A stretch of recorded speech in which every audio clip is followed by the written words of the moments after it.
இன்றைக்கி என் வண்டியை பற்றி தான் நம்ம பார்க்க போகிறோம். ஸ்கூட்டி பெப்பு வாங்கி 5 வருஷம் ஆகுது. நம்ம சப்ஸ்கிரைபர் யாராவது ஸ்கூட்டி பெப்பு வச்சுருந்தீங்கன்னா எப்படி மெயின்டைன் பண்ணுறது, அது எவ்வளோ நாளைக்கு ஒரு முறை சர்வீஸ் விட்றதுன்னு கொஞ்சம் சொல்லுங்கள். வாங்கி 5 வருஷம் ஆகுது. 6 மாதத்துக்கு ஒரு தரம் நான் இதை சர்வீஸுக்கு விட்டுட்டு தான் இருக்கிறேன். 6000 7000 கொடுத்து சர்வீஸ் விட்டுக்கிட்டு தான் இருக்கிறேன்.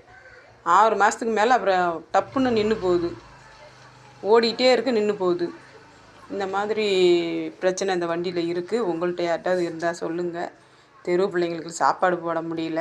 நான் ஒரு கால் முடியாதவன்றதுனால சாப்பாடு தூக்கிட்டு நடந்தும் போக முடியல. இந்த வண்டியை வச்சுட்டு நான் படாத பாடுபடுறேன். உங்களுக்கு தெரிஞ்சால் கொஞ்சம் சொல்லுங்கள்.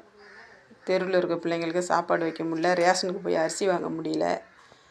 வேலைக்கு கூட ஆட்டோ தான் புக் பண்ணி போயிட்டுருக்கேன். உங்களுக்கு தெரிஞ்சால் கொஞ்சம் சொல்லுங்களேன். இந்த வண்டியை பற்றி ரொம்ப கஷ்டமாக இருக்குது இந்த வண்டியை வச்சுக்கிட்டு.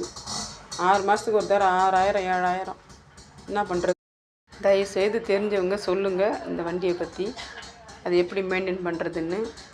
இன்றைக்கி வேலைக்கு கூட போகல. இந்த வண்டிக்கு 1 வாரம் ஆச்சு இதை விட்டு. இன்றைக்கி கொடுக்குறவான்னு சொன்னாங்க, போனால் நேரம் ஆகிப்போச்சு. இன்றைக்கி வேலைக்கு கூட போகல, வீட்டில் இருந்தாச்சு இன்றைக்கி.